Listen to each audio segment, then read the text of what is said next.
Australia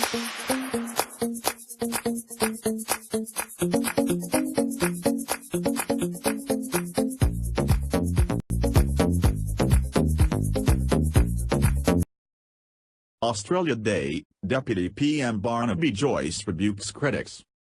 Australia's Deputy Prime Minister Barnaby Joyce has criticised people calling for the date of the National Day to be changed, saying they should crawl under a rock and hide.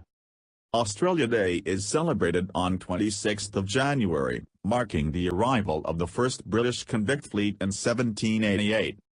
Some argue that marked the start of the dispossession of Indigenous people, so it is not a day to be celebrated. Invasion Day protests are being held in several Australian cities.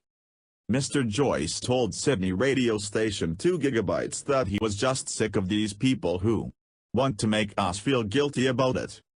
They don't like Christmas, they don't like Australia Day, they're just miserable gutted people, and I wish they'd crawl under a rock and hide for a little bit. He added that the debate was political correctness gone mad and said, "This is Australia Day, and if you don't like it, I don't know mate, go to work. Do something else." Australians are marking the National Day with community events, barbecues and firework displays.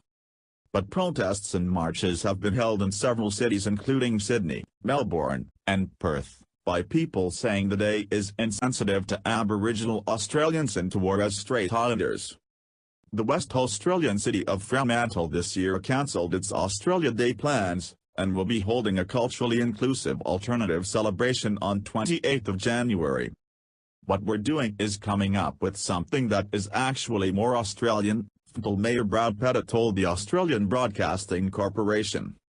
West Australian Premier Colin Barnett, however, has called on the city to pull your head in and honour the day. The move was also expected to attract far-right protests.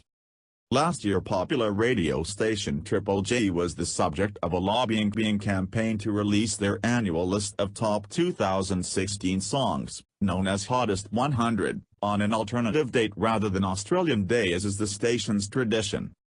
The station said it would stick to 26th of January in 2017. But added that the release date for future years was under review as it would consult Indigenous communities. One alternative date suggested for Australia Day has been 1st of March.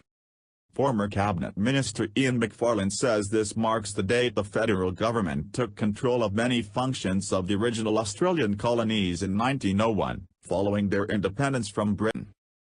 Australian comedian Jordan Raskopoulos has also suggested May 8 as an appropriate day, because it sounds like mate.